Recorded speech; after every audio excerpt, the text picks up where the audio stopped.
Welcome, everybody, and happy Thursday. It's great to be with you here today at a Beachside Tech Talk. This is my first introduction for the show. I am one of your co hosts, Dan Hammond, and I'm here with my brother who's actually in Colorado at the Gloo Hackathon today. So we're going to be getting a quick update from that. Real excited to hear about what's happening out there today. And Nigel is here from the East Coast, my brother Nigel, and my baby bro, Malachi. How's it going today, everybody? Happy Thursday. Hello, party people. Hope your last 24 hours has been blessed. And yeah, let's kick off today. I really don't know what our subject matter is today, but we kind of started in about some adoption. Right. It's amazing that we get to be kind of on the sort of front lines, learning about what this event happening actually is and getting to hear about real world things that are happening. Like a hackathon happening with the latest AI technology. That's about as current events as it could get for something like tech. I did check out the Glue app that Ian had sent. Ian, are you on with Yeah, us it at was all? pretty good. Oh yeah, I'm with you. What can you just give us maybe a 60-second of what you got going? The plane didn't go down. Hallelujah. Yeah. How was the flight? And did you have some Hallelujah. good food? And where you stay? Your stay is good, and you met some people today. What's actually moving and shaking right now where you're at? It's really special here. They had Okay. almost 700 people sign up for the hackathon. A couple hundred are participating remotely, and then about 400 to 500 are here physically. They have the That, event that happening are next week. actually they're actually in the hackathon or just show ups. Everyone that's here is part of the hackathon. That is a lot of people. I don't know if that's It's not 90, yeah, it's 97 teams, and I guess the teams, some of them started working on their projects a month wow. ago, September 8th. Wow. And then Wow. this is the basic chance to come together and everybody meet face to face and then finish their projects and get their pitch ready. And then I have a lot of friends here. Like it's for It's me a it was reunion. kind of like a reunion. Yeah, it was really, It, really it's nice. it's a family tech reunion. That's right. And a Awesome. lot of really big announcements happened. So version, which is at 991 million downloads. That's the Bible.com application. They announced 5 new developments that are launching. So one is the ability to Wow. license the Bible uh, and be able to basically do it in an automated way. So they have licensing. They have like 2,000 licensing partners. Mm-hmm. They're launching this effort with Biblica, our friends over there that have the NIV in 85 different written languages and 35 audio languages. Which, by the way, the Biblica team did put the entire, like 20 versions of their Bibles, 20 different languages. They put it on a distributed ledger called Huh. R-Wave. Instead of doing Norway. IPFS, R-Wave is like a payment upfront, but you don't have to worry about the content ever being uh, taken down or having anybody having to take care of it.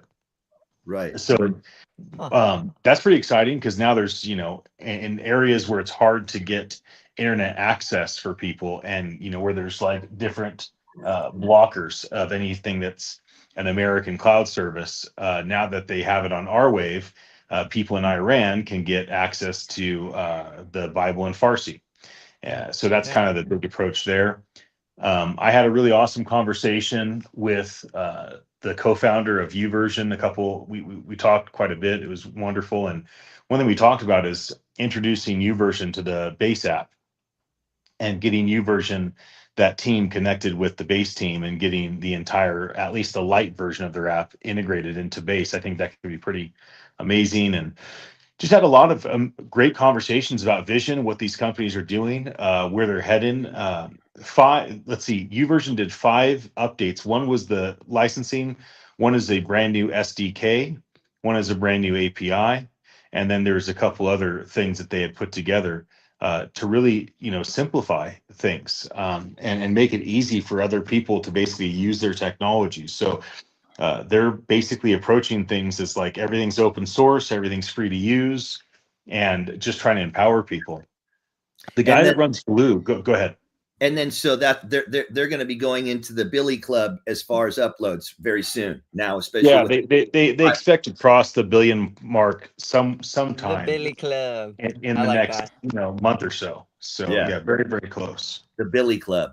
That's right. It's not a stick that is used to hurt people with. The Billy Club is a giant crown of achievement. That's what the Billy Club is. It's funny. That's right. Nigel, stop looking down. Let's talk, babe. I want to hear about it. I'm sharing our stream, so All don't right. worry about it. You thought you caught me slipping. You did not. No, You did I not. thought you caught another fly. I'm supporting the. Nah, I'm I thought supporting you the caught a cause. fly and you were pulling his wings apart, maybe. No, that was a week ago or earlier this week. That little bastard That's was right. causing me problems.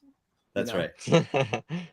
But you know what I wanted to ask you, Ian. Did you see any apps or potential apps that truly demonstrate maybe folks who were not the seasoned coders, not the Yeah. What's the word I'm looking for? Cream of the crop. Not the technology natives. I'm talking about like just every day off the street. Look at this. I created this app that's useful. Not the wild, great, amazing, lots of bells and whistles and nothing under the hood. I'm talking about something that was more tangible, pragmatic. Which one did you see that most closely resembles that? Well, I think that they're encouraging people to use Lovable to do vibe coding here. There's 97 hackathon teams. And then the other Wow, that's thing so is much. Gloo has built some really powerful technology. And so I would say that Gloo has a bunch of different tech stacks and applications that they built over the years that have become quite useful and helpful for different organizations, especially large ones. So that's been pretty cool to see. I do think that YouVersion has taken things pretty far. YouVersion and Gloo just announced last night a new AI large language model that they've cultivated to basically be, their goal is secure and honest and aligned with Christian viewpoint. Sweet. So they're launching this AI that's supposed to be a safe, secure model with accountability and different things in the framework to ensure people have a measure of safety. It's supposed to be honest and accurate without the same problems with all the hallucinations. And most importantly for their effort is they want it to be aligned with kind of Christian biblical morals. Is that them They, starting from scratch, creating their own LLM, or is it from like what I they took one understand, that's already decent and then they made no, something from that? what I understand, this is a proprietary private AI that was basically built by the YouVersion and Glue teams as a collaborative effort. And that seemed like a very exciting development as well. I wonder how good it actually is, if it's able to I don't think communicate it's in ways live that are yet, but the understandable. guys that were telling me about it after the talk behind the scenes, they were quite thrilled with with what's been developed Wow. behind the scenes. Yeah, it's nice to see priority for the AI ethics to actually be something that resembles what people want. Yeah, my buddy JP is going to be speaking in 24 minutes on AI ethics, and he and Ted have gotten to know each other pretty well over the years. So I imagine Ted will be looking forward to pulling Is up the that stream. And JP? Is that JP from the James C? pulled here from Vixen, the Yeah, agency, and we yeah. always saw him at all the pizza events. He was at the CES event when I Yeah, of saw him course. there. Yeah, That's yeah, right. yeah. He's a cool guy. Yes, he is. He's a super cool guy. Yeah, I really Awesome. liked JP a lot. Were you able to spend time with him yet? Yeah, we've had like 4 or 5 conversations. He keeps introducing me to people. Awesome. Yeah, it's been Sweet. great. It's been great. There's definitely like some extreme viewpoints, not like super extreme, ones and tens, but definitely like some really strong 3s and 8s. Like there's some pretty extreme viewpoints on things like we gotta go redeem AI. Like it's our responsibility to go redeem it. It's bad and we need to redeem it. and then there's some that are like, you know, oh, this is the greatest gift to humanity, and we need to jump in and participate in guiding it. And so definitely like some pretty heavy lingo thrown around, maybe even some end of the world type stuff. Like, you know, well, here we are, we're at the cusp of Armageddon. Is all of this talk kind of in a believer base foundation? Yeah, the whole thing's being live streamed. Okay. Yeah, the majority. I'm trying to feel out because I can't see your face. Speakers So is oriented have to around rely building on technology for faith institutions. Okay. Sorry. Okay. Yeah, that makes the total internet sense. here is just not good enough. When you said those first two things, I'm like, what? That what groups would say that like that? AI is the enemy, but I could see a lot of groups could say that, but most influentially it would be, you know, in theology and having to do with spirituality. Well, I like the overall essence of like AI is the enemy. There's the problem. Our solution is to go and redeem it. Like that's better than, you know, just saying casting stones. At least they have a solution that they're presenting, you know, in Let's response. fix it. That's the thing that I think we've only talked about it a couple times briefly. The personal servers. That's where I'm a big proponent of that. We're going to be getting it soon, and it'll come down in cost. I would hopefully in the next couple year or two, I would imagine, till we can build our own language models. We can have our own server and the AI that we've chosen to use. As soon as we have this hardware available for us, we can have it trained the way we want it to. Garbage in, garbage out. And some people remember one man's garbage is another man's treasure. So those two sentences right there can put things into it. That's a whole world. You're talking about a whole planet of thought. I mean, being human makes the whole idea of trying to make something that in a way is in our own image. It makes that whole concept so difficult. It's why AI ethics isn't something that's like, here, this is what you big companies should do, like OpenAI. This is the simple solution. Because it's not.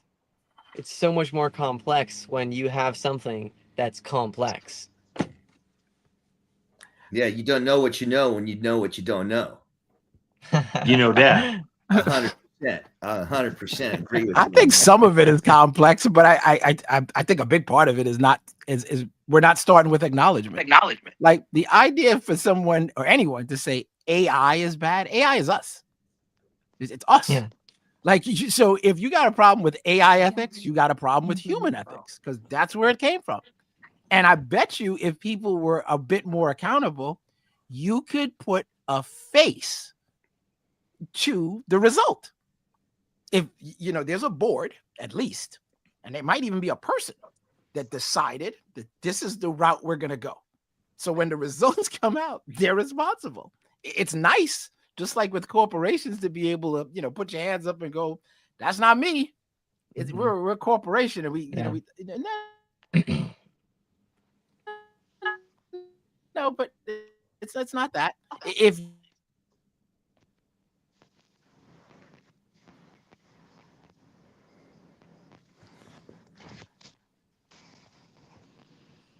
Okay. Is that just Nigel, or is that me? Oh, go ahead. You cut out. I mean, go ahead. Yeah, I did see that. Like, it's weird that I hear that, because all of it is us. We don't like feeling like, you know, the things that we see that displease us. It's uncomfortable, I imagine, that you look at something that you don't agree with, and it's hard for you to imagine that you yourself are also capable of those things. You may choose not to do them, but you are 100% capable of of everything we see. All of it. That's where it came from. What you're getting in our AI is somebody or all of us or groups of us. It's the data. We're starting to understand that, but I think also people are thinking that AI is actually this thing that people have built. They built an artificial intelligence. That's what their mind goes to. It's artificially intelligent. It's thinking on its own. It has its own. It can literally program itself. You know, if you think about that, which I don't know, not today, I don't think, but it can write programs, but program itself, enter a program, isolate itself from, you know, any internet or cloud. It's not doing that. It's not a robot like what some people think an artificial intelligence is. There's a box or something, a infrastructure that's been built. It's working in this artificial way, and so people are thinking that, or not thinking that whatever's inside of it, they're not thinking that whatever's inside of it is their thoughts. It's everyone's thoughts. We've put that data into the artificial intelligence. It's only spitting out what humanity has put into it. It hasn't made anything. So if we are in control of it, again, like to Ian's point more, we can fix the things. You got bad stuff going in. What a time saver too. Eventually, when it gets down to, we can have our own neural language model or our own personal server. All the garbage that keeps coming to us will be, it'll be gone. So speed will pick up, productivity will pick up, and happiness will pick up, because we won't be having things coming into our visual world or even our real world and our actions for the day that are going to jack us up or hijack our thoughts or have us thinking not in a positive, progressive flow. I mean, ever since the printing press. Sorry, you go, Nigel. Yeah. Have you ever seen that movie Chappie, where they trained the robot? That's my homie's nickname. Yeah. It's the whole thing. A child isn't born with any prejudices or anything like that. That's learned, and they learn it from other humans. Correct. And they can unlearn it by seeing better things. So if that can happen, then AI can be adjusted to suit. But if the people in control aren't, one, accountable, and two, not willing to do that, then we're not making any progress at any time soon. I think it's to put a face, on it, put a face on it, put a face on everything. I think this, as much as we talk about, we need to know who's in our country and we need to know this and ID and show me your papers and all the, show me who came up with these decisions. Everybody, and they're all hiding, all of them. Yeah. Bottom line, I mean, there's no, explain to me how that's not the case. If you are an executive at an insurance company and a claim gets denied, it's you. For whatever reason, it's you. It's not the company and our policies. Nope. It's you. So I think that tells us a couple of things. One, if we're accountable, we'll do better. And two, if we can fix ourselves, and people have been fixed and been healed and saved and all these other things, then right, we stand just as good a chance as any, with getting AI to where we need it to be. But it brings that question up of, how are you supposed to fix it? Where are you supposed to get this ideal data? I think we could come up with, for us personally, I imagine we would all say something like, the Bible. But you can't base an entire AI and its whole reasoning and everything based off just the Bible. And so where are you supposed to get this kind of training data? I think you could base parts of it on it, the parts that we agree on. But again, I don't think we agree enough for us to get to the agreement criteria. Because think about it. If you have a group of people that agree on a set of foundational principles and everything is based off of that, you're at least going to solve, you're going to knock out the low-hanging fruit quickly. Hopefully. Yeah. It's going to be pretty quick. You're going to knock those things out. There'll be, differences of opinion and other things, but we're not even getting to the, let's just agree on this. 2,000 versions of the Bible? But how I would approach it is this. I don't care if you have 9 million versions, a zillion versions, it doesn't matter. Tell me only the things that are universally true across all of them. 10? Great. That's it. The answer. All the other stuff, you weed that out. Yeah. Yeah. You ever heard of the Jefferson Bible?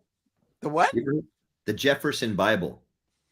No. Our third president, Thomas Jefferson, loved the Bible so much that he spent years after his presidency taking 2 Bibles and all of the miracles, the things that a secular person would think about, come on, man, like, walking on water, turning water to wine, even part of the resurrection. So there's some of the miracles were left out, but he methodically went through the whole New Testament. I think it's called the Teachings of Jesus, and cut out. Took him years to do it. Cut out of two Bibles, because he made his own Bible by cutting out the verses that he thought were Jesus's teaching, and it just what.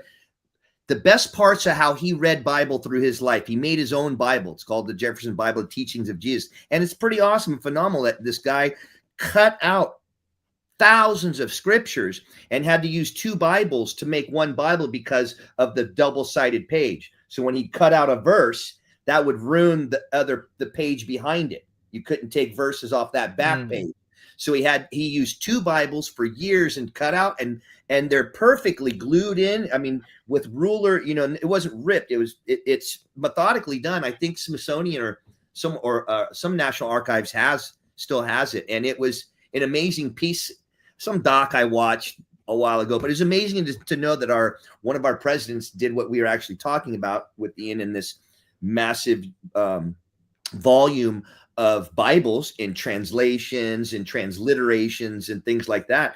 And one of our presidents kind of did that analog manually himself for himself. He didn't make that Bible to go preach or to do anything. He did it for himself because he loved the New Testament and Jesus's teachings and his. Do you know what made him want to cut those parts out? Because he was adamant about. It's not like he wasn't believing, but he loved the philosophy and teachings of Jesus and didn't like a lot of that, miraculous stuff. Not that he didn't believe. For his Bible, he just wanted to leave out the miraculous, and then focus mainly on who he was as a man, his philosophy, his thoughts, more of a tangible, physical world, and not to put down the miracles. For him in the Bible, he made for himself. And the point is I thought that was fat. I've never done anything like that. And that dude loved the Bible so much he was able to, and he just did it for New Testament. But it's something to like what we're talking about. There's so many like YouVersion or Biblica or something like that. They've got thousands, and it's their IPO now. It's their property, but they open source the majority of it. I'm sure it's available to all of us to go have and share and partake in. And the cool thing of it being digital, so you can print it out. You don't have to worry about losing the book or ripping the pages or water. It's digitally always there for you as long as we have internet. It's crazy to think though that he spent so much time. You should look it up to be able to get rid of something.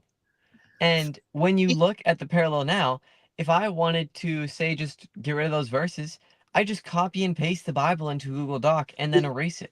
He didn't do it in the whole Bible. He took the most that he loved. He made his own Bible of the teachings of Jesus. With the tools we have now.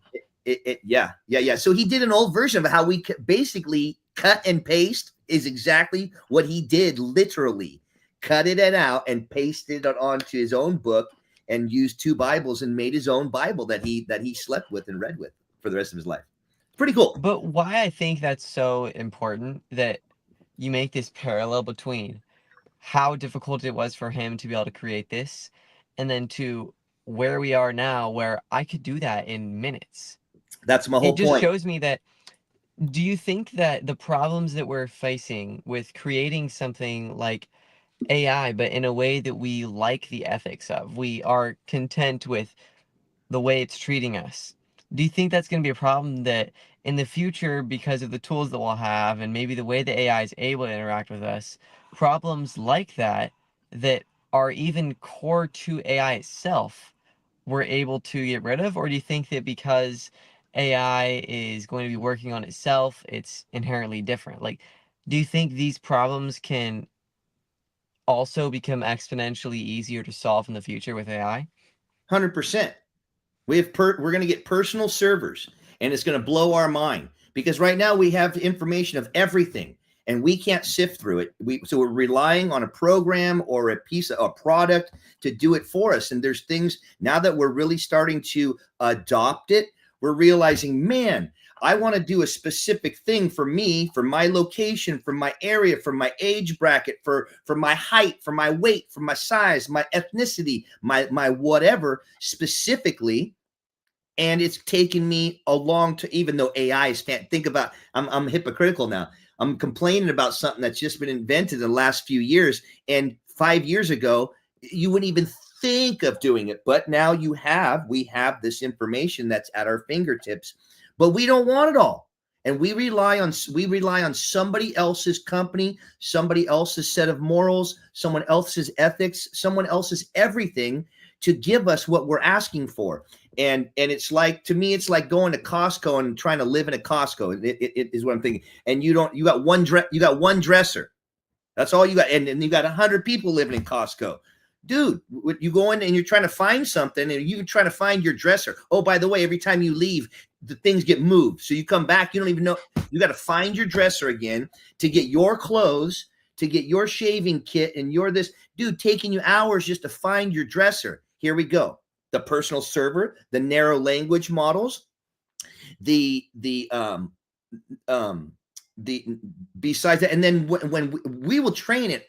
And people are thinking like, how are we going to, I don't know how to train anything. You don't have to. Every time you interact, you're training it. That's what we've got already. So I think the narrowing down is going to not only save us 10x time, it's going to super personalize it and get rid of all that extraneous nonsense that we don't need and that we're sifting through, and that we're going back and saying, well, that's close. I like where you're going. That's a good start, but tell me more about, we're spending all this time to do it, which is still a great tool we've never had before. But that's where we're going. We have no choice. People are building them right now anyways. Point being, I was telling Nigel a story about our church last night. We had a 3-hour church session. I must not have picked up on it on Sunday, but it was a lady from Iraq,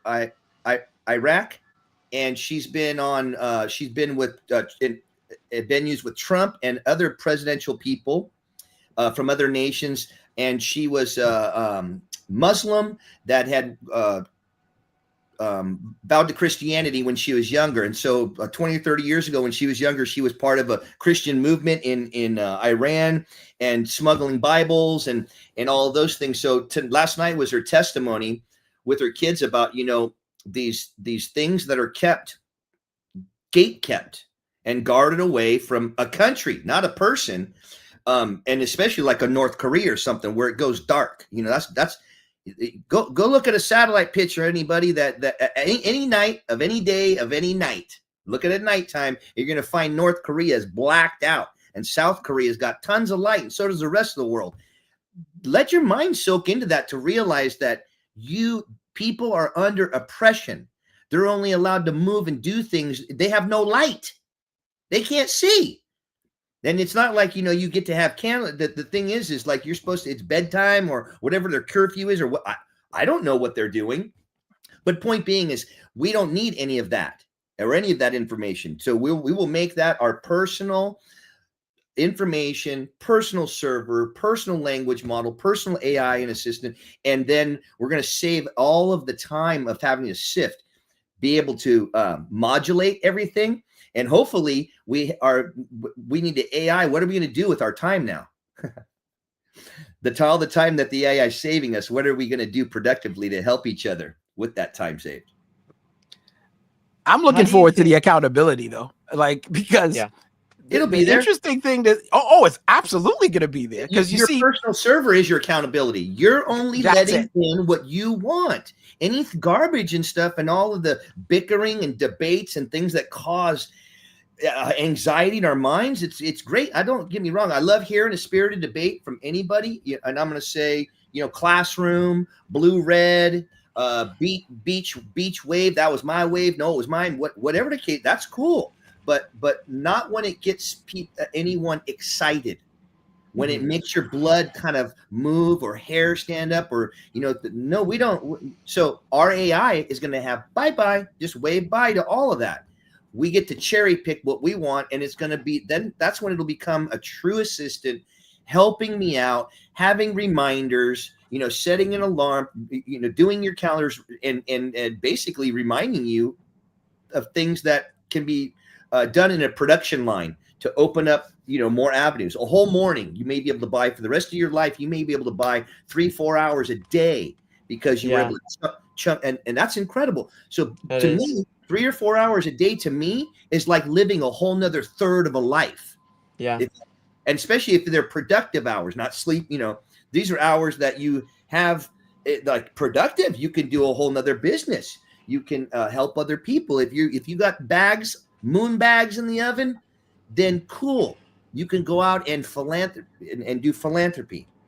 Generosity. Those are the things that make people do better, feel better, and we're just so tight and bundled up against each other. I think everybody loves each other, honestly, but we don't give each other enough room right now. This is just such a hyper active time that just anxiety is out there no matter how people are thinking. I think it's really impactful when you really start to acknowledge the genuine use of AI. I think we've talked about in the past of how it's easy to kind of hype things up. Like, guys, this can code everything for you and you don't need to do anything.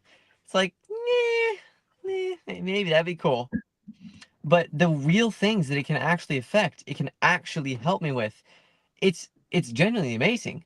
I mean, imagine, say, I want to make sure, so I like climbing.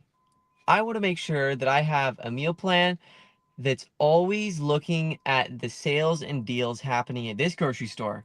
Let's take Whole Foods, for example, because they have like all the prime deals and things like that. Let's say I tie my AI into everything at Whole Foods, and then it knows what's going on there.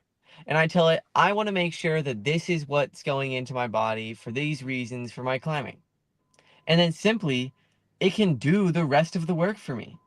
It can find the ingredients I need to make certain things that won't take me too long to make, or to just be able to get itself. Like, that's just an example that can get so broad.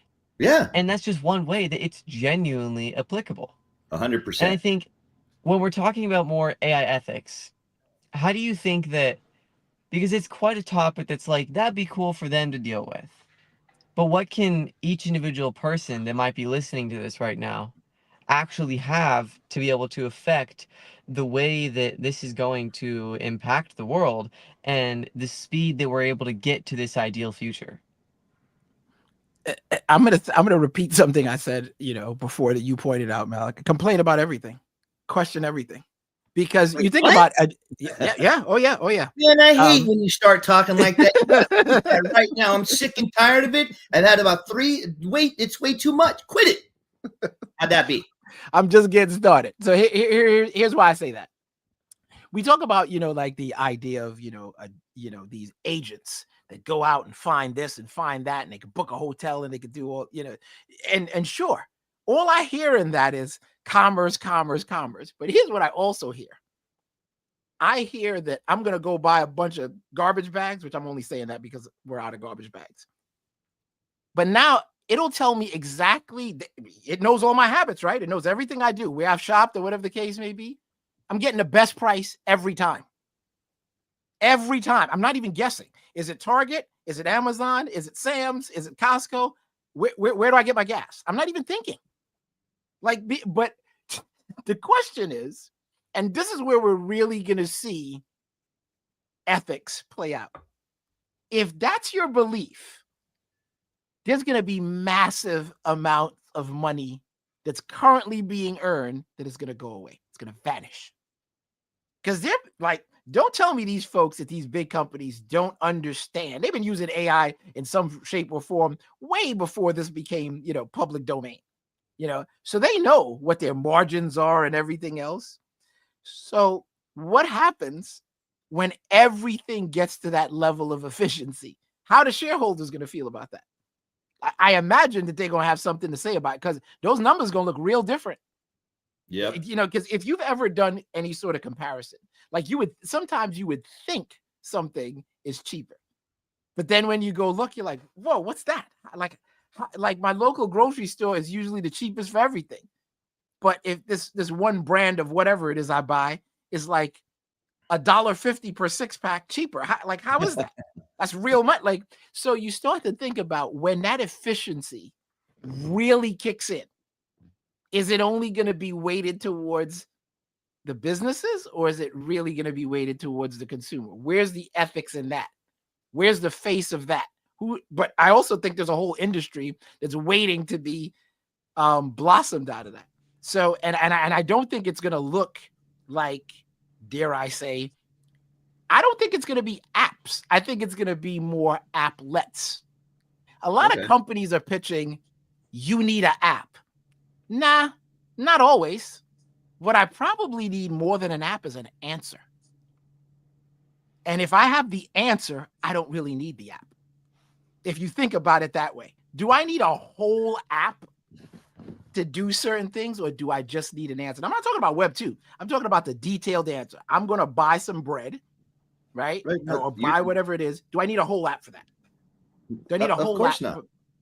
Of course Yeah. not. That's hence we are going like this. We're funneling down into a narrower model, and then to your point, like with stores or big conglomerates and things like that, I can go both ways with it. I could say it like this, like Targets, Walmarts, huge conglomerate stores that are global, possibly. Mm-hmm. Yeah, they track and everything they find out you got some toothpaste, and then they be send you somehow you see something about the Colgate toothbrush and some whitener, and man, they just be flooding you with this stuff. However, the funny thing is they paid a lot of money to do this somewhere. It's the part of their marketing. They spent a lot of money on it. Now here's the rub on them. They're figuring out the bugs. And they're at an elementary level, like you were saying. This is floor level that they're doing this with. So I think that people like us, entrepreneurials, mindset people, savvy hustlers, however you want to call it, people that understand what's happening, we're letting them, these big conglomerates, of course, take this data or whatever, but they're building out a system that eventually, like I'm gonna keep tooting the same horn today. These systems are being built. They're going to be able to go narrower and narrower all the way into your closet, into your own server, and we are going to be able to use them. And by the time it comes there for us, their models are going to be built out heavily, and the work will be done. So the example from their money spent, millions of dollars of whatever they're doing at a base level, they're going to keep building this up. And by the time we get to our personal server, if we want to incorporate those kind of things or market that way, we have a system to where, just like now, we're using AI to make things like songs and reports, theses for college, lawyer reports, penal codes, and things that are just crazy in information. And we have the access to it. But we want to pick what we want.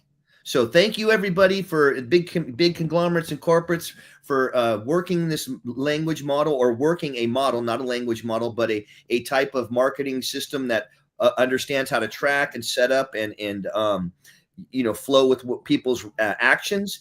That for people that are young entrepreneurs today, they're going to build out a system that we are going to be able to piggyback off of, no matter how they're doing it, whether they open source it or not. We're going to have the info to model a system like that for ourselves. Yeah. So, cool. And thank goodness, because I think at the end of the day, we're all different, and you want that bespoke, like you want everything custom to you. There's no one size fits all. That's what I mean. There you go. That's perfect. So this narrow server, or I can't wait to buy one. I hope I get to buy it in the first round, because I'm thinking it's gonna be thousands of dollars. A little black box that looks like it came out of Star Wars, and it just has the killer design, triangle, whatever you want to do, some matte black with whatever, killer looking thing that is easy plug and play, and is a container that whatever's going through your internet and into your devices gets stopped in the box, and you get to pick what stays there for yourself or what comes out. Very simple. Very simple, very rudimentary, and I can't wait to have that personal setup, because I'm setting myself up now by using the AI a lot to be ready for this when it comes. And it's gonna be, I think it's gonna be two guys, like the Google owners, Sergey and Sergey and whoever the other guy is, and like Steve Wozniak and Steve Jobs. They're going to be these brilliant dudes, two perfect halves that come together to make something that's going to be the next sweet little box that everyone needs to have. Going to help get rid of all the nonsense. So I just found some data to show that when AI is smaller, it's not inherently worse. In some ways, it's actually better. The takeaway that some of these data were from Adabert, compression laws versus large language models, and comparative analysis of model compression techniques. Basically, what they're saying is you can cut down the model size by a massive order of magnitude. It's like 10x, and still retain good enough, if not just as fine, like 95% of how good it was before, of that performance. Well, and you get the insane benefits of saving so much energy. And so I think that is that's the just killer one of the too. little statistics that can show this is a huge reality and a future that really is going to happen, to have an AI that's able to be inside your own house. That's a good point, Malachi. I'm always the energy guy because I come from the construction thing. I'm now the coolant guy. So all the energy that all the energy we keep talking about, that's only, again, it's like that. That's only the half. You can't have all that energy and all that heat without having something that's equitable to this big prop that we keep pushing for this heat. Whatever's built, whatever these servers and everything, all the AI and all the money that's going into that to create the AI available, it's the same type of robust system that's going to be able to cool it. So it ain't no joke, is what I'm saying. They're two systems, and only one is being able to be talked about. The AI is the software, the cooling, and the buildings and stuff. That's the hardware. That's the stuff on the outside that's letting it run. Without it, we ain't gonna run. Yeah. More to your point about the narrowness and less AI is more, bro. We're going to save energy by saving so much time. When we narrow our own AIs and for what we use and what we want, it's going to take all of that energy away from all the scraping and all the crap and all the time. We're going to gain time. We're going to deplete. We're going to save energy, gain time. It's a huge win. Somebody's going to make a simple system. It's so in the benefit of the consumer for it to happen that it's already been made, Malachi. You know a guy who's already made a system. He uses it and works it. I haven't seen it, but I've seen him on his computers downstairs in his 2,000 square foot underground bunker that he's got built. He's also a professor. Yes. Yeah. He has built his own personal server, and it's rudimentary, but it works. And you saw his tie that he had, right? TAI. No, he isn't. I've only learned a little bit of what he does. He did a language model that he called TAI. It was spelled TAI, of course. Why? Tim, artificial intelligence. He never told me that, but you guys also can figure that out. That's why it's called TAI. So he built it 2 years ago. Worked like a champ. Talks like a homie and a homette straight out of 8 Mile in Detroit. Hey, what's up? It does. He goes, "What's up, Tim? How you doing today, man? What's up with my homie? Awesome. What's cracking? What's going on?" Dude, the idea of a Jarvis is so cool. So I want to finish this quick thought I was having. You take something like the current system we have, where it's like, cool, that's OpenAI. I can put a little custom prompt, and that's the way it becomes customized. But I see this system becoming so obviously in the consumer's benefit that it's impossible to get rid of this. So you already have this kind of custom prompt thing. But once you get to the point where you got solar panels on your house, cool, you have a little bit of extra energy, put your own little data center inside your house. It'll be the size of your computer. And bam, you have your own AI. Your phone can connect to your house's Wi-Fi and be able to talk to it live. And then they'll make a system that lets you just have quick and simple questions, and you can go really in depth or you can go shallow, that are going to find the type of person you are and how that is going to correlate to the kind of AI you'll want. And like, there's so many different ways that we could theorize about the possibilities of this, but I seriously just see this being something that it's not just a theory. I don't think this is just a cool thing that could happen. I think it will because it's so in the benefit of the consumer that if some cool broke college student decides that's a good idea, that was open sourced, I'm going to take that model and just make this. It's going to be amazing, and it's going to be something that people will want to buy. I think it's way simpler than that, to be honest, because we have the model now. Like you think about this. If you're having a conversation with somebody, right, about a particular thing, like we're having this conversation about AI, and I start talking about, I don't know, boating and bicycles and, quantum physics and space travel and just all sorts of random topics that I keep throwing, it's going to be the human equivalent of burning up a lot of extra really energy. Cool. What's that? What's that? Boats are actually really cool. Well, yeah, they are. See, so that's what I'm saying. If you just keep throwing random things when you're trying to have a conversation about something, to me, that's the equivalent of what we do with AI. You have this massive large language model. Really cool. Yeah, I'm trying to find out about grapes, but I've got the Library of Congress. I've got the Republicans and the Democrats fighting. I got people setting stuff on fire. Like, what? Grapes. I just want to know my grapes. Like the amount of information you need to have, like it would be like a pamphlet, versus a planet full of information. And then here's the best part. When you have more information, technology tends to want to connect everything. Sure. Oh, did he just say something about people setting, stuff on fire? Have you ever tried burning grapes? Is that a good thing? What kind of fuel are you going to use? And now we start going off on all sorts of weird tangents. So now energy is being wasted, time's being wasted.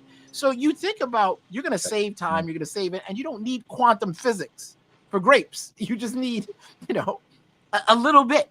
So I feel like you don't need nearly as much as we think, and it's more intuitive. The question is if the people who are ultimately accountable find a cooperative way for that to work with business, or if it's just going to lean so heavily into commerce that forget about everybody else, we're going to still go down this model. Because what happens is it starts to become like cable. You want 3 channels, and they're like, yeah, well, we only got one package with those 3 channels, and it comes with 80 other channels that you'll never watch, but you're going to pay for. Yeah. It's that. So, we've seen this before. We've seen this movie. Right. Well, we love our own stuff. We do like brands, but you know what? Honestly, between us, whoever's listening, how exciting would it be to wear your own brand? Something that was cool looking. I mean, maybe it would be a little bit, you might have a little conceit going on, a little scary to be like flaunting like that. But if you were able to make a type of clothes or a hat that was you, put the silk design underneath or, whatever, that's all you'd have. Your stuff for you, the kind you like it. You love the hat. You wear hats because maybe you bald or you like hats, but you only set for, that's why I be going with logos and models. We, like the Nike or whatever. But what's wrong with your own? I mean, plenty of people. Dad. He just got a pair of shoes recently, and I'm walking in the kitchen. I'm like, what are you doing? Are you drawing on your shoes? They're black. Why would you draw on them with a black pen? And he's like, oh no, I'm not gonna advertise. And so he's in there drawing the name away on the shoe. Yeah. And I'm he's making a that's 721. So interesting. I can totally see that being something that's in a way really automated in the future, because people don't care if it says a company name. It's something that has been so regularized and just is the way that our system works, but I don't really see it being very sustainable. We love personalization is all I was trying to get to. We love it so much. I think that everyone would be more than happy for, if we didn't make it, for someone to make something, like I said, a clothes, shoe, a hat, or a car, anything that was reminiscent of ourselves. Didn't have to, maybe not have to put your name on it, but something of you, your color, your little badge, or whatever. We love it. We love it. It makes us feel part of it.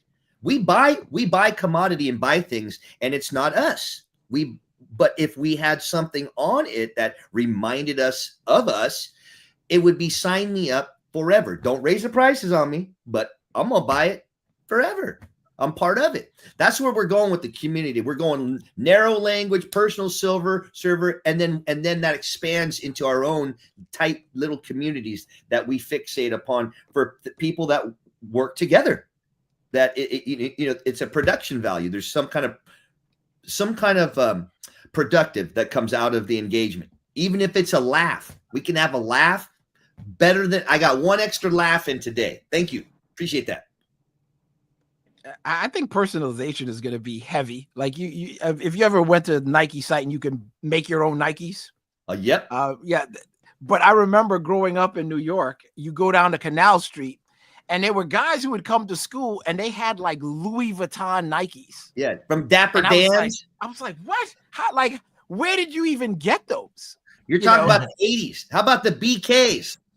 Yeah. It was the best because you couldn't find them everywhere. You had to know the shops, and of course it's illegal. You shouldn't be doing that.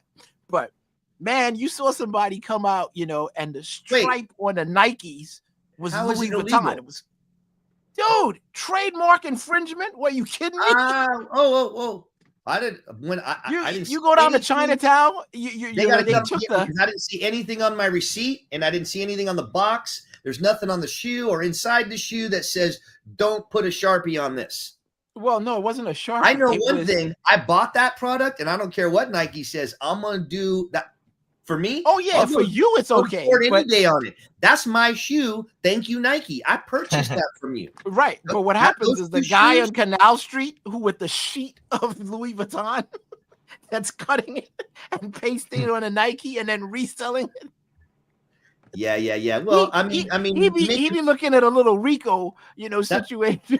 I can understand that. That's infringement. Yeah, if you're going to try and take my product and then go resell it, but it was clean though. It was the best. Purchase. Like when people came to school with those, he was like, "Yo, wow, where'd you get those? Amazing!" Yeah.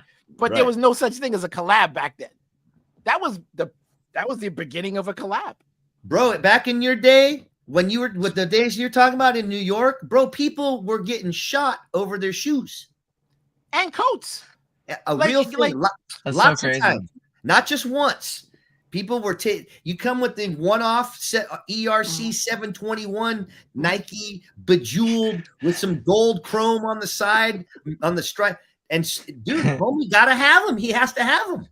Well, you see, and this is the thing. You hear people saying, and don't get me wrong, I think people can talk horribly to others to the point where you need therapy. Words, they have power. But it is difficult for me, someone who grew up in my era, I don't think you can equate the two. I grew up at a time where people literally got killed, murdered for shoes and coats. So when someone calls words assault, that's incongruent in my brain. I don't care how much quantum computing you have. It just doesn't register. Back in my day, people getting killed for what they say on social media. Man. I remember my brother got his shoes, he got the Clyde Drexler. He was the original Jordans. Them sneakers was expensive. Them suede Pumas. Yeah. That we see so ubiquitously. Yep, expensive, Yeah. But he got robbed. He wore these sneakers twice. He wore them outside in the front of our house, and then he wore them on a date, and then he came home in his socks.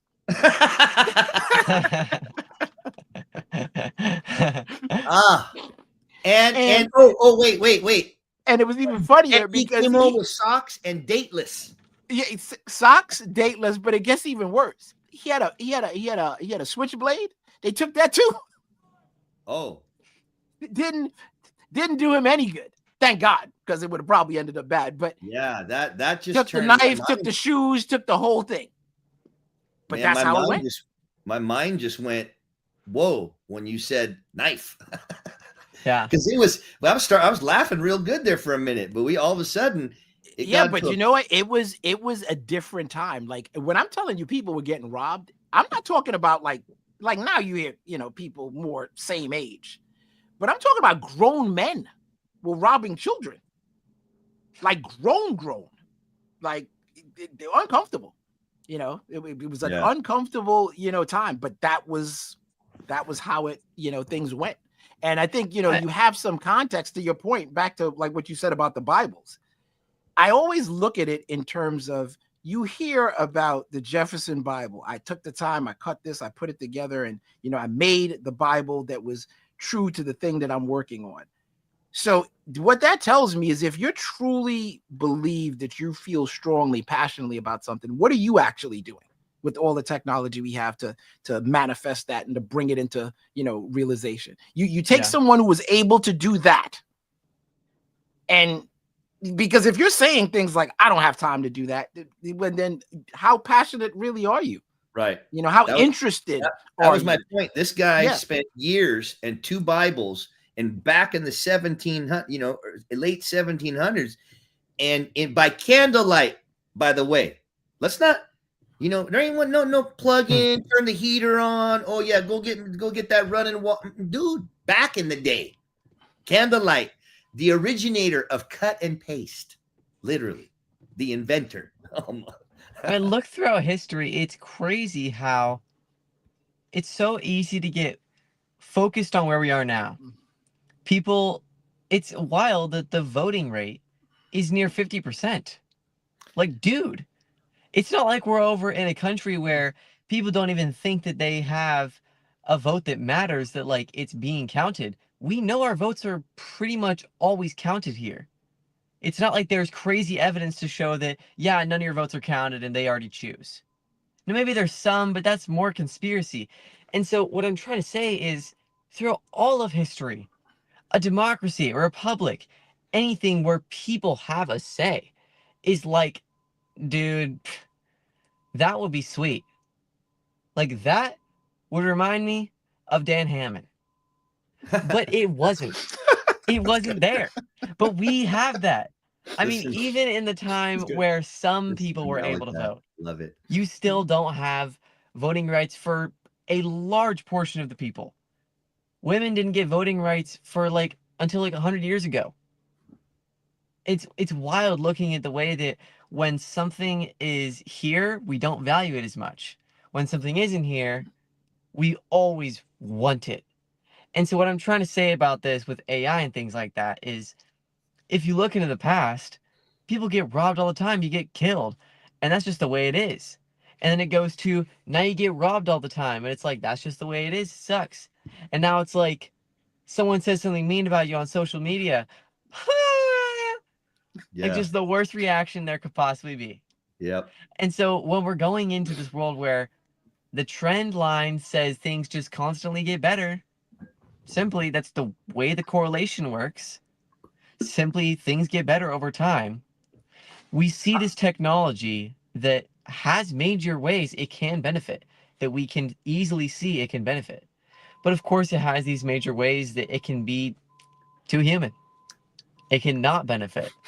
And so I think that it's important to realize that every moment that we're alive, we have a unique opportunity by being a human in this world. We can affect the way that the world is for the people in the future. I mean, even people who composed music, they affected the emotions of people centuries into the future because they made something that made someone feel.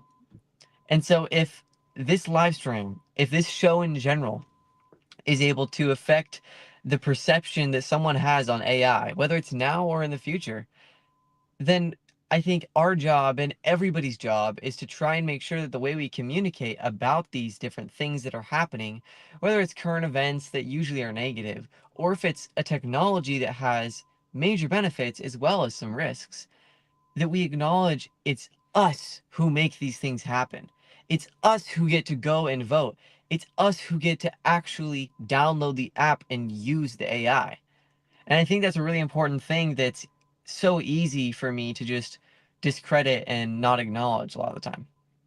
For sure. You know what's funny that I thought about just at this moment when you just said that? Think about how far we've come. You realize that years ago, this conversation about AI would have probably led to us being set on fire, because we'd be like, These are witches. I like that. It's true. That's- You That's know, classic. but you know, I imagine that there has to be some correlation to when we start seeing our rights eroded, like we don't, like it activates people. Like, I mean, I think that when I see things that I feel like are unjust, like that's ridiculous. That doesn't make any sense. I understand. That's how activism is born. You know, like for me, it's, you know, and maybe it's because I'm starting to get a little older, but when I see, you know, anything that impacts negatively, like seniors or veterans, I feel a type of way. It's not, it's activating. You know, I feel like I need to say something. I can't just let that go, you know, by the wayside and pretend like that's okay, because it's not. Like, 100%. you know, so I imagine that on some level, as we start to realize that if we don't, and I think it's already happening, when we start to realize that the rights that we took for granted are slowly eroding, you know, Yeah, now we start to go, AI's throttling back, baby. I got my Claude all jacked up last night. I was so bummed. I had to take, you know, a big conversation that was broken up in chunks and copy and paste a bunch of you know, chat windows and it put it back in, and it's a different AI, so it's starting to come up differently. Man, you get limited on, you get throttled back on, and that jacks up a whole little procedure for you right then. You almost got to like kind of take a break for a minute. Tried telling me last night, you're too many characters, and I've used my, you know, allotted amount. I haven't had that happen really, so I must have used it a lot, and I don't get no more usage till 12 a.m. Basically, you're done. Go night night. How dare you tell me what to do like that? What are you doing? but wait, you're gonna wait for the next version of that, because that happened to me. It's 5 hours, 5 hours, 5 hours. See you next week. I paid good free for that service. That's why I got to throw it, you know, put it back in my own face, man. I'm over here moaning and complaining about something that's free. Like you ain't giving me enough. I'm not hey man, lucky to. Point being, Nigel's a big proponent on it. Hey, they throttling back on things. You better use it and take what you can, because it's gonna be a real novelty item pretty soon, when you can only, you know, you get 3 prompts. So I don't know what you're gonna use AI for. No one using it does 3. Nobody. So basically, it's no use. Or you buy advertisement or pay a subscription. It's coming there, and I'm not mad at it. How else are they gonna pay for all this stuff? Do you think they'll eventually say they'll get rid of their free tier? I think someone like Elon. I think someone like Elon and Bezos and Altman and Larry from Oracle. I think they need to, and Goldman Sachs CEOs. I think that maybe instead of, you know, having $17 billion in a personal offshore bank account, maybe they all need to throw in one and be nice for their lifetime that they will live on this planet, and be however you want to call it, whether it's a bless or, you know, money's not the bless of all life, but to be able to have been put in a position to not have to worry about money. What a blessing that is. You know, I would venture to guess to say people, and this is not the truth, but people who have to do, they got to be excessive, much more content, less anxious, you know, less anxiety based. Money doesn't solve everything, but without having to produce something out of our own personal wanting to. You know, we do these things. Money's the things kind of like you got to go do it. You got to go get it. Hopefully, eventually, one day, the money's just out of the bag. You know, we got enough. There's enough equipment, supplies in this world to not have hunger, to not have war, to have peace. You know, I don't want to put it. We're human, so we're very selfish. But man, heaven is not that. So I know that somehow, even I'm kind of, Kind of wishing on a star kind of thing. But I believe it in all of us. We all inherently it's have the the thing ability is, to love each other enough to not always think of ourselves. yeah, I Period. think it's easy to have an idea of like, world peace would be pretty cool. But Then what will we fight but over? but the thing is, there is ways we can get to having a sort of world peace without having to contradict the laws of humans being inherently selfish. We can just change the way that we struggle with each other. It doesn't have to be something like guns go pew pew. Instead, it can be economic sanctions and things like that. And there is theories that people have made and ways that we are perfectly feasible in being able to get to a future like that. And so I think when I see something like that, that I only saw recently, that that's like an actual possible thing. The name is like the Kantian triangle. This idea that I mentioned on a earlier show. It revealed to me that things that we really want to happen, but that we might limit ourselves to not being possible. Like I've asked Dad plenty of times, do you really think it's possible to get to a position where everybody has their own AI at their house? Because why would OpenAI and companies like that let you do it? It's a simple question, but it's really hard to answer. But I think that there's still ways that we can incentivize those people to making that the thing that they want to do. Right. I have a theory. I think that it's not going to be a really their choice, because I'll tell you, anybody who's using AI now, somewhat extensively, myself included, I haven't used DeepSeek, and I'm not, I have my own reservations about it. However, if I woke up tomorrow and Claude and Perplexity and all these other, companies were like, well, you get one search, every 3 months or something like that, DeepSeek it is, because I can install that locally. Good to go. Let's go. Because why would I do without?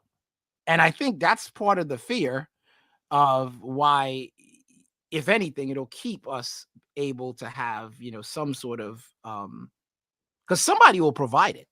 Somebody will provide the opportunity for you to have it, because I think you're going to be at such a disadvantage, and people may not realize it now because they're not using it, but when the opportunity to use it truly goes away, or you just can't research anymore, and you might, it's going to feel different, I think, because you start to see these things.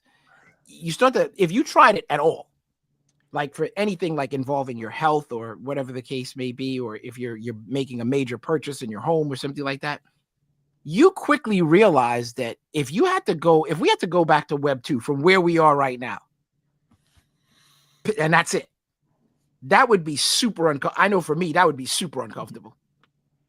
Super uncomfortable, because now it's worse, because that there's a bunch of information you don't have. Everything you're looking at is less than. You're not guessing. So, so I've got to run, guys, but this has been a phenomenal conversation as always. Good on And you. thank you everybody for watching, for your attention. Take care, Mal. Yeah, continue the conversation. Have a lovely day, guys. Love it. Peace. So yeah, Nigel, you still there? I am. Awesome. I'm just thinking about, we've been talking about this personal service stuff for a little while now, and more and daily it's becoming, less the nice to have and more the necessity. Right. Or it's feeling that way anyway, because to your point, Claude is really pushing the limits on, you can't do certain things. It's pretty, that's pretty, that 5 hour, maybe another 5 hour, and then you're done for the week. I'm still working on that same prompt from last week. I haven't tried it this morning, but it was like, yeah, see, talk to me next week. All right. You got to get back to it. And then also, like we talk about, the multiple accounts. I can't keep up with that. It's almost stressful with anxiety to try to, Because what's the point? I guess everybody just needs to, like I said, get on board, man. You got to figure something out. Do it while you can. You know what I'm finding out too is that the low pay version of AI, like the $20 or $30 version, is just a little bit better than what was available 6 months ago or a year. If that makes any sense. Yeah, I don't. You see, I'm wondering really how much more you're getting than just a few extra cycles. Well, like for me, I know what I have a plus ChatGPT, which is a $20 version, and man, you kind of got to look for it or ask the AI about it, but it's only going to give me 25 deep think, or deep research. And if you've on the free, it's down to 3. So again, we can't really do on the free version. You can't do anything, Major. corporate, business, a project, anything where you are, more than 3 prompts. That's to me, very limited. And when you're having to do a research or think, and most things are that way now. I do appreciate the, sense of a terminology that we're starting to use now, the meta prompting, and so that's interesting. There's a lot of stuff out there that but people need to get that cookbook. People need to get that AI cookbook, because GPT-5 is, there's definitely some things in there that we've been using already organically all the time, right? That will lead people to believe that they're not, like, it's not working, even if they're paying, because you have to dial in what it is you're doing. It's not like saying be specific. That can't possibly be stressed enough. And that to me is something that's important. But the other thing is, to your point about efficiency and even having a narrow language model, even though, you don't have your personal server, how you use your deep research, like, I don't think deep research it's the most beneficial to use deep research for a marinara recipe, for instance. Right. But if you're going to get something that you can use over and over again, if you're going to get a resource document module, if you would, that you can point to over and over again, to me, that's a valuable use of it. And I think the practice itself is probably even more valuable than that, because it's like you think about, like, running ads, you test first. You don't just dump, tens of thousands of dollars in an ad that you don't know if works. You test it with a little bit, and then you see where it goes. And it's the same thing with this. You don't want to burn up all your deep research capital, and then you have nothing now, and you got to wait another month to kind of do it. And when you do get something, you want to be able to reuse it. Like, to me, being able to repurpose is one of the best values that AI has. I think you've just given a great tidbit. It's a free piece of ultimate knowledge and a huge dollar value. You've just released, and I'm okay with it. We're going to share a lot of stuff anyways, until the products you build. I don't think anybody needs to or necessarily has to open source something they spend hours or research or work on, but orientation or a helpful tidbit, a single doc that's going to have you think better, move better, look better, feel better, whatever the case may be. Super, super helpful. But to your point that I think that you were saying is that if you are throttled down, I would feel like 80% of the world is not paying for subscriptions on these AI platforms. And they're different, by the way. So if you're comfortable with one, jumping onto another one, you kind of got to get used to however its method of delivery is. It's not going to be the same as the one that you are using. And if you're throttled down to 3 responses for the day, then you're going to either need to have to do a couple temporary emails, figure all that out, VPNs, and which is, again, will get you around the problem. But now we're in the time value. So you're it's going to take you time to do this stuff, or do something that's even great. This is Nigel's. This is your creation or thought for everybody is, yeah, if you're down to 3 a day and you're feeling like I'm done, I can't even do anything anymore, you can modulate your prompts. You can make a prompt that's simple enough that will go into any type of subject and tokenize your responses. So in other words, make a document with a prompt in it that will have a space for just a word to go into for subject matter, topic, or whatever that is. And you're asking it to give you all resources, citations, or whatever it is on that. That's all set up in a document. So you're not using the valued 3 prompts that you get. So you're doing it all in a document that you can change. It's tokenized for other subjects, and you can start using that into prompts. And if you do that decent enough with 3 prompts, you can get some good information still. So yeah, and the practice and the practice, I think, is more the most important thing, because we don't know what we can do until we give a shot to what is out there. Like I can't say this enough. You'll hear something that will resonate with you, and I mean the individual, that you might not think is within your wheelhouse or your capability, and you'll try it and something will happen. And if that thing clicks, you may be onto something that's going to be way bigger. That's going to open up your mind to how this thing, because we're not getting away from this stuff. We're going to be prompting. No. I just did it. Some time. I just did it this week by making a Hotmail dashboard. Didn't even know that I was doing that, but I had an idea. I find it's taken me over a day just to find the doc or the documentation of it. So I think I can repeat the process. But man, yeah, I mean, learning stuff, figuring it out. So yes, Nigel, you don't know what you don't know. These are they sound cliche, but not said enough. Do we even value what I just heard? You don't know until you try. The trying is a big win, whether it's success or failure, because anybody successful most likely doesn't do a one-time try.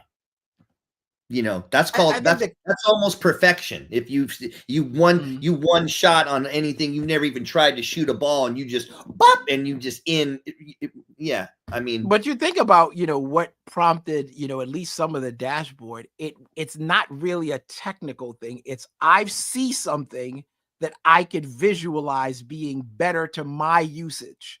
Right. It's still back to the customization piece of it. I don't know how to do this, but I know what I want. I know, how this would help me, maybe not exactly, but at least I have some semblance of it. And to me, I think just being able to know that might be enough to get started. And we were looking at, the folks over at, Semantic Mastery. We were talking about them and seeing how even people who are experts at certain things talking about, I don't know how to do any of this stuff. I'm just trying it myself too. And I feel like the more the average person hears that even people who've been doing this for a while, who have, technical skills, maybe not in a specific area, but some sort of technical skills, they're not without talent. Right. They still too struggle. So don't feel like just because you're not it doesn't instantly, click, that it's beyond you in any way. Because it's not. Like, technology to me on its face should be something that's easy. And easy to me is I can picture something and I can do a couple of things and get some semblance of what I was thinking about. That to me is amazing. Way further than we were 5 years ago. Right. Because 5 years ago it'd be cool to do that, but who has time for that? I wouldn't even attempt such a thing, exactly. You have done before you started. So it's like, that's kind of, so that's kind of it. But it looks like we're at the we're getting ready to wrap up right now. So I think that's good for the day. It was a great conversation. Free flow, a little bit out of the box, kind of everywhere, but food for thought. I think anybody's hearing or listening or watching, there's a couple tidbits out there. It's just, be vigilant. We always trying hard, helping each other out. pieces of information that can save us some time or some pain or some money, that's what we're here for. I think that we'll start focusing out and narrowing down. Nigel and I have something that goes on with other people on Friday, so we're working out some bugs on our own, and hopefully maybe we can start bringing them into this chat once we get the happy smiley faces going on, feeling good about it. But definitely want to hear some questions from folks, because again, I think that if you're trying some stuff or even thinking about trying some stuff, I think it's always helpful when things are being discussed, and we would love to have the questions, and we try to answer all the ones that come out, because that might just be the little bit of encouragement you need to take you down the road. Not just that either. I think it's incumbent onto us. We've got the stream, we've got the channel. It's not mine, but I do have, I think I have some host capabilities on this, because Ian's off the chat too. So I'll be ending the stream. But yeah, we need to, before the questions come out, I'm thinking possibly a deliverable. I would love someone coming by, once or twice a week, 8 o'clock, 9 o'clock at night, and they dropping off a nice little quart of some chocolate chip ice cream or some Rocky Road. Boy, I would really like that. So in that essence, I'm thinking that maybe we can start dropping. I see a few comments. I've got a couple there. Adita came and said hello. Sir, I do remember you, Adita. Thanks for stopping in. But point I'm trying to get to is, I think maybe in the comments bar over here, if we start dropping little helpful links that may start showing somebody maybe what it is we're talking about, or something that we've done personally for ourselves, drop a little info link, or maybe an example, or a helpful one-page doc or something, just to get people excited about some workarounds, better ways to use the technical services that are provided and are available to us. And then, of course, in the next year or so, there's going to be things that are coming out. This is being built so fast now that we're all involved. I can't wait to see the more conversations that be had, the more hardware that's being presented, the more software that's being talked about and presented, and the more people are feeling better about coming on, about talking, about leaving messages, about sharing a conversation, because I worked pretty solo in construction as a contractor for, I've been contracting since 97, but I've been in the trade since 88. And it's a pretty isolated world. You work with a big crew of guys, but in the essence of it, you're in your own zone, building what you build for the day. And not a lot of social equity. I'm in a different digital world now, and I see a value that I've never seen before in just the uniqueness of demographics, age group. You and I are the same age, but when we have Malachi pop in, we got a 16-year-old who's new in the world and it sees things through a different set of eyes and just a different view. And then we have a Ted, and we need to start we have Gary that pops in. He's 73, and so we have a well-rounded cultural differences from all age spectrum, and I think that was cool. So, yeah, Nigel, you want to say anything before we close out? Well, thank you all for being here, and we look forward to seeing you on the next one. This was fantastic. This was a good, meaty conversation about some coding and what we're seeing out there and what we're trying to use it for our own personal needs. Yeah, I thought that was good. But I think the next couple times, maybe next week or something, we can maybe drop a little tidbit, a little bit.ly or a little something that actually someone, I want one in the chat just so I can click on it and see what's going on. That's just a little more immersive, a little more integrated, so other people can. Yeah. And I'd love to hear some more questions, because, we'll discuss those things. We'll look them up. We'll figure it out. If we don't have the answer right away, let's do it together. Let's have fun. Well, some of those hackathon apps could end up being in here, because I'm sure Ian's gonna have a bunch of them when he comes back. Ian's gonna have a good report tomorrow. Especially in the show, he'll have the show going, and probably him and Malachi or do something short and sweet, and probably centered and focused on the hackathon sponsored by Gloo and other companies there in Colorado. So good on you, Ian. Love you, brother. Everybody else, have a great rest of your Thursday. God bless you. Smile. Let's all try to do better. Amen. Bye for now. Bye for now. Peace.